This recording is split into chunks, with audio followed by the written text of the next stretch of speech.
Greetings, sixth graders. It is time for literature class. Please take out your literature book and open up to page 538.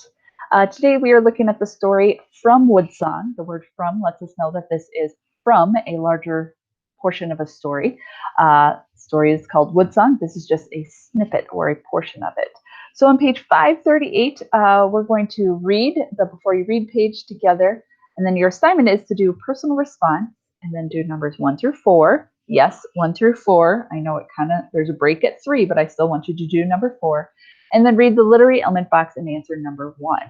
So right now, open up to the Before You Read page. I'm going to read it to you. If you want to read it on your own, you could just fast forward this part of the video. Meet Gary Paulson, awesome author. School was a nightmare because I was unbelievably shy and terrible at sports, recalls Gary Paulson. I had no friends. As the son of an Army officer, Paulson moved often while growing up. Though changing schools often made him uncomfortable and unhappy, he discovered the library. A librarian took an interest in him and guided him towards subjects that he enjoyed. A talented, award-winning author, Paulson often writes about nature and survival. His books, Dog Song and Hatchet, are Newbery Honor books. Gary Paulson was born in 1939. Woodsong was published in 1990. Reading focus. Imagine someone hiking alone in a cold, snowy wilderness area. The hiker has no radio or other communication device.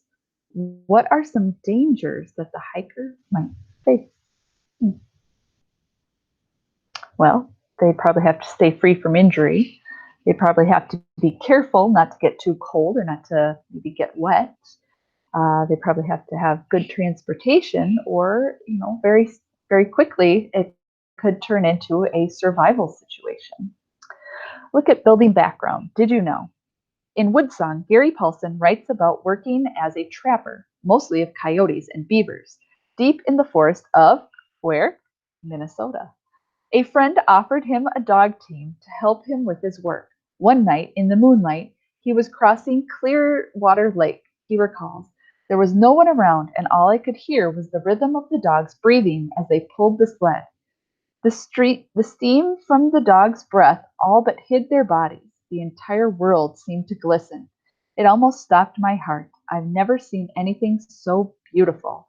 Paulson has written about his experience with dog teams in some of his most popular books, and perhaps you've read one of his most popular books. Vocab, you can look at that if you wish. You did a vocab worksheet last week on this, so go ahead, have fun reading from Dog Song.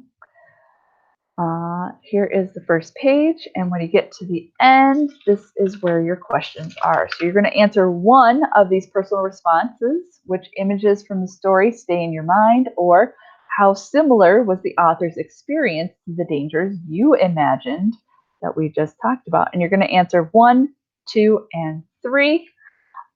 Let's see, notice that number 2 has 2 questions in it. Make sure you answer both of them. And then also don't forget number 4. And then literary elements, description. Description is writing that includes many details about a person, animal, object, place, or event. Good description helps the reader mentally picture what he or she is reading about. Paulson describes the scene of his disaster. The trail crossed the stream directly at the top of a small frozen waterfall with about a 20-foot drop.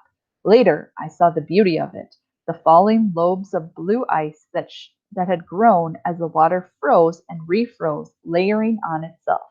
Number 1, briefly, what is being described? So in that little excerpt in the box, what is being described? Is it a person, an animal, an object, a place, or an event? And then tell me a little bit more about it. Don't just say, it's a place, or it's a person, or it's an animal. Don't tell me just that. Tell me a little bit more. Why is it important? Or what important details are mentioned? All right. So you are going to use the Google form attached to this assignment to put that in. So once again, in summary, read the story. Answer personal response, whichever one you want, numbers 1 through 4. Yes, I do mean number 4. And answer the literary element box. Just question number 1 will do. And you're going to put all of these answers into the Google form that is attached to the bottom of this assignment. All right, that is it for today, 6th grade. I hope you enjoy this story. It is a really great author, Gary Paulsen. All right, bye.